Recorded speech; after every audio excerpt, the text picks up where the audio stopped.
Hello hello, कसे आहात तुम्ही? मी आहे श्वेता आणि आज मी बनवणार आहे अंडा बिर्याणी किंवा तुम्ही एग्स पुलाव असं पण म्हणू शकता. सो मी आज हा नवीन कुकर घेतलेला आहे. सो मी विचार केला की का नाही आपण आज अंडा पुलाव वगैरे बनवावा. सो मी आज अंडा पुलाव बनवते आहे. सगळ्यात पहिल्यांदा मी बॉईल अंडी करून घेतली आणि त्यांना पहिल्यांदा फ्राय केले टर्मरिक पावडर आणि चिली पावडरमध्ये ऑइलमध्ये.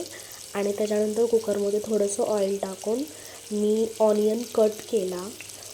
तुम्ही बघत आहात ऑनियन कट करून मी ऑइलमध्ये टाकलेला आहे. तो मस्तपैकी आपल्याला फ्राय होऊ द्यायचा आहे. आणि गाईज मी ना बिर्याणीसाठी जो बरिस्ता करतात ना, मी ते सुद्धा केलेलं होतं ऑलरेडीच. तर मी तुम्हाला ते नंतर दाखवते लास्टला. सो मी मस्तपैकी हा आपला जो ऑनियन आहे मस्तपैकी ब्राउनिश होऊपर्यंत आपण त्याला फ्राय करायचं. त्याच्यानंतर तुम्ही बघू शकता की मी पूर्ण खडे मसाले टाकले आहेत, जे की बे लीव्स वगैरे, ब्लॅक पेपर, सिनेमम वगैरे आणि इलायची. हे सगळं तुम्हाला माहितीच असेल, ते सांगायची काही गरज नाही आहे.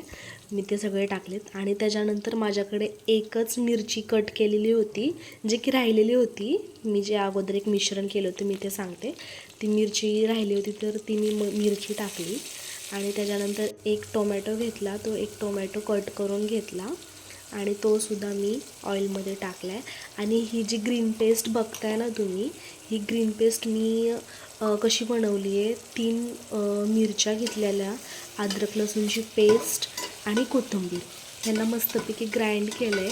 आणि ही जी पेस्ट आहे ती मी टाकलेली आहे. ह्याने पण खूप छान टेस्ट येते बिर्याणीला किंवा पुलावला, खूप छान टेस्ट येते. तुम्ही पण एकदा ट्राय करा.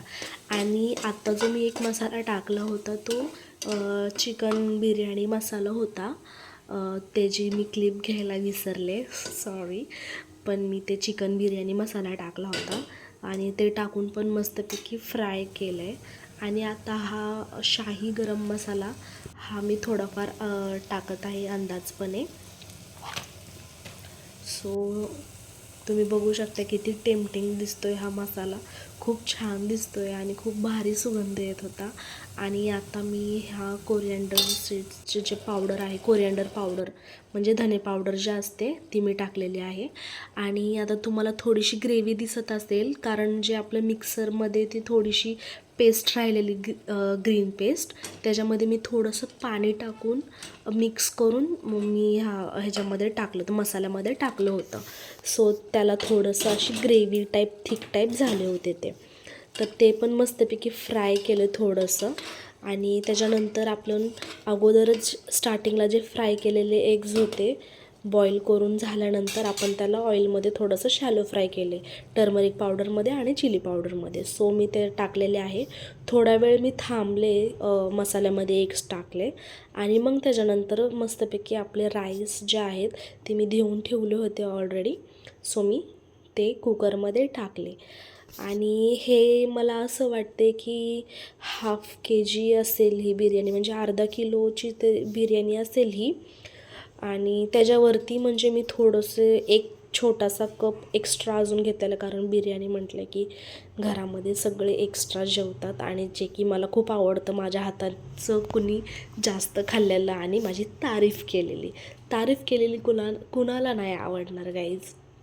सो या, तर मी तांदूळ वगैरे त्याच्यामध्ये टाकून परत एकदा त्याला मिक्स करते आहे चांगलंपणे, जे की पूर्ण मसाला जो आहे तो पूर्ण जे तांदूळ आहेत त्याला लागेल. आणि त्याच्यानंतर तुम्ही बघू शकताय मी पाणी वगैरे थोडंसं पहिल्यांदा टाकलं आहे, जेणेकरून जे पण आपले तांदूळ वगैरे लागले आहेत ते निघून जातील. आणि त्याच्यानंतर मी 2 ग्लास पाणी टाकलेलं आहे कुकरमध्ये, जेणेकरून आपला जो राईस आहे तो मस्तपैकी छान शिजेल आणि खूप सुटसुटीत आणि मोकळा असा आपल्याला पुलाव खायला भेटेल. सो त्याच्यानंतर आणि मी गॅस इथे फुल केला होता. त्याच्यानंतर मी मीठ वगैरे टाकलं आणि साईडला तुम्ही ती कढई बघत असाल, त्याच्यामध्येच मी शॅलो फ्राय म्हणजे असे फ्राय केले होते एग्स स्टार्टिंगला. तर इथे मी 2 स्पून मीठ टाकलेलं आहे. मी एवढी परफेक्ट नाही आहे कुकिंगमध्ये, बट मला जे येतं मी ते बनवते. आणि मी हे गाईज खरं सांगते, ह्या रेसिपी आहेत ना, मी यूट्यूबवर बघत नाही.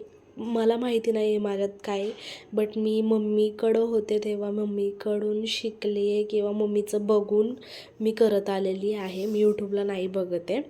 पण मी तुम्हाला एक गोष्ट सांगते, मी मम्मीच्या घरी असताना एकदाही केलेलं नाही आहे, जास्त काही केलेलं नाही आहे, म्हणजे असं सेपरेट स्वयंपाक पूर्ण प्रॉपर. बट आता मला करावं लागतं आहे. आणि तुम्ही आता इथे बघितलं असेल जे की ते बरिस्ता मी टाकलेलं आहे आणि फ्रेश कोरिअँडरसुद्धा कट करून मी टाकलेली आहे.